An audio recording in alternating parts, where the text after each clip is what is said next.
Now for this composition, what I wanted to do is just take an image of a rose, drop it into Photopea, and then I want to move the image around.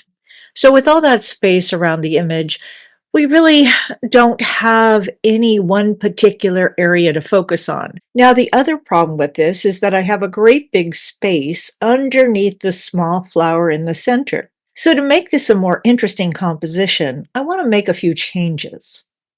So what I'm going to do is grab this flower here. I'm going to go up to my magnetic lasso. I'll click it, hold it down, and then go to magnetic lasso. So I'm just going to click my way around the flower. I don't need it to be perfect. You can always fine tune it if you'd like. Then once I enclose that circle, I'm going to click. You'll see a broken line.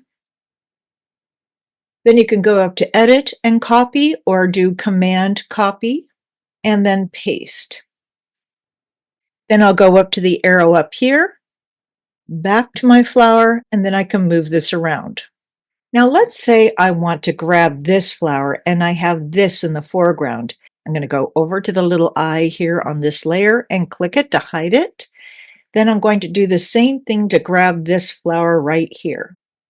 I'll go up to the lasso, click and hold, and back down to magnetic lasso. And if you want, you can always play with the other settings.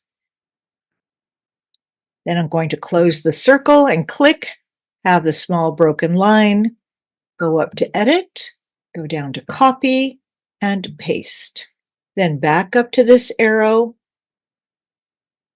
and I'm going to move this down. So now I want to go back over to this big flower, and I need to see it, so I'm going to make it visible. Let's take a look at that. Then I'm going to grab that and move it over. I don't really need any of this background here, and I'm not too concerned about it, but what I would like to do is clean up this area right here. These two flowers are the same.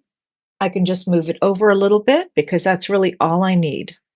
I'm going to do the same thing, go up to the magnetic lasso. I'm going to click and hold it down and go back to magnetic lasso. So I'm going to click, click, click, and work my way around the petals that I want to keep, and then back around the areas that I don't want. Close the circle and click delete. And I can move it around. And with that little line here, all I need to do is click it again and delete it. And if I want to move any of the other flowers around, I'll go back to the layer and just move it. Now you could always have a bigger composition. You can always get rid of all of this back here, but for what we're going to do, I just really want to focus on these three flowers. Then what I want to do is crop this area. So I'll take my cropping tool and then pull that image out, just like that. And I'm looking for a composition that would fit about a quarter-size sheet of paper, something like this. So this is the area that I'd like to focus on. Click crop. I'm not really going to think about the leaves. If that was something that interested you, you can always add more detail.